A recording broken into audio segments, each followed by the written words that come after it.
بسم اللہ الرحمن الرحیم۔ السلام علیکم۔ یورپ اردو نیوز چینل میں خوش آمدید۔ یورپ کی چند خاص خبروں کے ساتھ آپ کی خدمت میں حاضر ہیں۔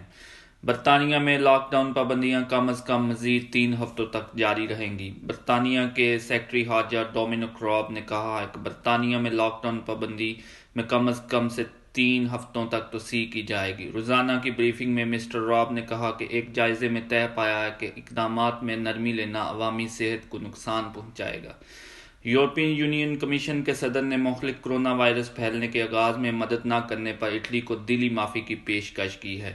انہوں نے مزید کہا کہ ہم میں سے بہت سارے وہاں موجود نہیں تھے جب اٹلی کو ہماری ضرورت تھی۔ بارسلونا کے میئر نے اسپین میں سخت کرونا وائرس لاک ڈاؤن اقدامات کو ختم کرنے کا مطالبہ کیا ہے جو بچوں کو کسی بھی وجہ سے باہر جانے سے روکتا ہے۔ ان بچوں کو باہر جانے کی ضرورت ہے، اڈا کولاؤ نے فیس بک پر لکھا، جو خود 3 اور 9 سال کی عمر کے نوجوانوں کی ماں ہے۔ مزید انتظار نہ کریں، ہمارے بچوں کو آزاد کرو۔ ان کا مزید کہنا تھا کہ دوسرے والدین کی طرح وہ بھی اپنے بچوں کو نفسیاتی اور جذباتی صحت کے بارے میں فکر مند ہیں۔ جرمن حکومت نے محافل موسیقی تہوار، تجارتی میلے اور فٹ بال کے میچوں پر اگست کے آخر تک پابندی عائد کر دی ہے۔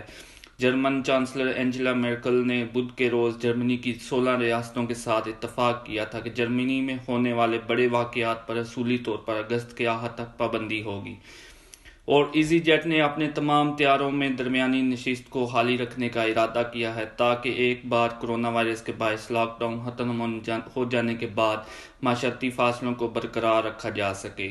ایئر لائن نے مارچ کے آخر میں اپنے سب جہازوں کو گراؤنڈ کر دیا تھا۔ ایزی جیٹ کے چیف ایگزیکٹو کو توقع ہے کہ اس طرح بیٹھنے کے اقدامات سے زیادہ لوگوں کو پرواز کرنے کی ترغیب ملے گی۔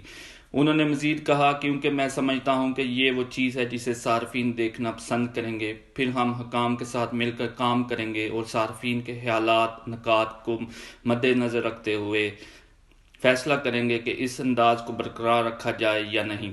فی الحال کے لیے اتنا ہی، آپ سے اجازت چاہیں گے۔ السلام علیکم۔